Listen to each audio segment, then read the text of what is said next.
আসসালামু আলাইকুম। বাংলাদেশের প্রতিটা জেলার আবহাওয়ার খবর নিয়ে আজকে হাজির হলাম। চলুন দেখে নেই আপনাদের জেলার খবর। ঢাকা, গাজীপুর, নারায়ণগঞ্জ, টাঙ্গাইল মাঝারি মেঘলা আকাশ থাকবে। হালকা থেকে মাঝারি বৃষ্টির সম্ভাবনা রয়েছে। দুপুরের পর বজ্রপাত সহ বৃষ্টি হতে পারে। চট্টগ্রাম, কক্সবাজার, বান্দরবান, খাগড়াছড়ি এলাকায় দক্ষিণ অঞ্চলে ভারী মেঘ আভাস থাকবে। বৃষ্টি ও দমকা হাওয়া হতে পারে। সমুদ্র ও উপকূল এলাকায় সতর্ক থাকতে হবে। এদিকে রাজশাহী, নওগাঁ, নাটোর, পাবনা আংশিক মেঘলা আকাশ, গরম তাপমাত্রা কিছুটা বেশি থাকবে। কোথাও কোথাও অস্থায়ী বৃষ্টি হতে পারে।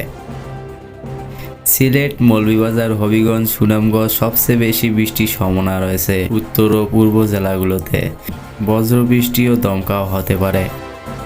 খুলনা, বাগেরহাট, সাতক্ষীরা আংশিক মেঘলা আকাশ থাকবে। দুপুরের পর হালকা থেকে মাঝারি বৃষ্টি হতে পারে। বাতাসের আর্দ্রতা কিছুটা বেশি থাকবে।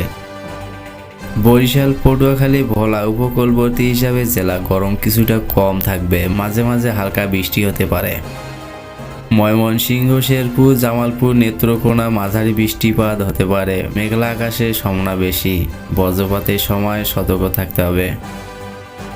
এদিকে রংপুর, দিনাজপুর, ঠাকুরগাঁও, কুড়িগ্রাম অঞ্চলগুলোতে বৃষ্টিপাতের প্রবণতা থাকবে। সকাল থেকে মেঘলা আকাশ থাকবে। দুপুরের পর দিকে বৃষ্টি নামতে পারে।